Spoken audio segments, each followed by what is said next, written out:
তহিদ আফ্রিদিকে আপনারা যতটা ভালো মনে করেন, ও আসলে ততটা ভালো না। ও একটা এটা বল। এবার দেশসেরা ইউটিউবার এবং মাই টিভি চ্যানেলের পরিচালক তৌহিদ আফ্রিদিকে লাইভে এসে সরাসরি গালি দিল টিকটকার অপু ভাই, যেটা নেট দুনিয়ায় এখন রাতারাতি ভাইরাল।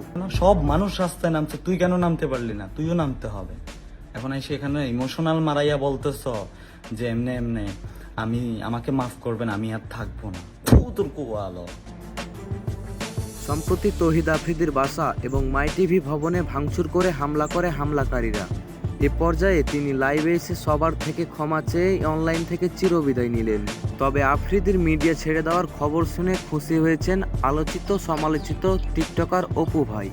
এমন পরিস্থিতিতে টিকটকার অপু ভাই লাইভে এসে বলেন, যদি আপনি কারোর সাথে অন্যায় করেন, ওই অন্যায়ের মাসুল আপনাকে দিয়ে তারপরে আপনাকে মরতে হবে। আর সেই সময়টা আমার মনে হয় এখনই চলে আসছে। টিকটকার অপু আরও বলেন, তৌহিদ আফ্রিদি আমার সাথে অনেক খারাপ আচরণ করেছেন, তার বাসায় ডেকে আমাকে অনেক অপমান করেছেন। কিন্তু সে আমাকে সবাইয়ের সামনে 5,000 টাকা দিয়ে আমাকে সে ছোট করছে, বুঝতে পারছেন? এই হলো মানবতার ফেরিওয়ালা।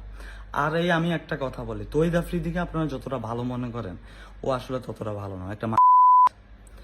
ও একটা এটা বলবো, একদম ওপেন মাইন্ডে বলতেছি। টিকটকার অপু ভাই আরও বলেন, আমি ওই দিনের কথা এখনো ভুলতে পারি না। আমি তৌহিদ আফ্রিদির এইরকম একটা সময়ের অপেক্ষায় ছিলাম। আমি জানতাম তার একদিন পতন আসবেই। ক্ষমতা কোনোদিনও চিরস্থায়ী হয় না। আপনি কারোর সাথে অন্যায় করেন, ওই অন্যায়ের মাসুল আপনাকে দিয়ে তারপরে আপনাকে মরতে হবে। আর সেই সময়টা আমার মনে হয় এখনই চলে আসছে। তো যাই হোক প্রিয় দর্শক, এই ছিল বেসিক্যালি আজকের ভিডিও। যদি ভিডিওটা ভালো লাগে ফটাফট লাইক কমেন্ট শেয়ার, অ্যান্ড যারা এখনো সাবস্ক্রাইব করেননি অবশ্যই সাবস্ক্রাইব করে দেবেন। দেখা হচ্ছে নতুন কোনো ভিডিওতে। ততক্ষণ ভালো থাকবেন, সুস্থ থাকবেন। আল্লাহ হাফেজ।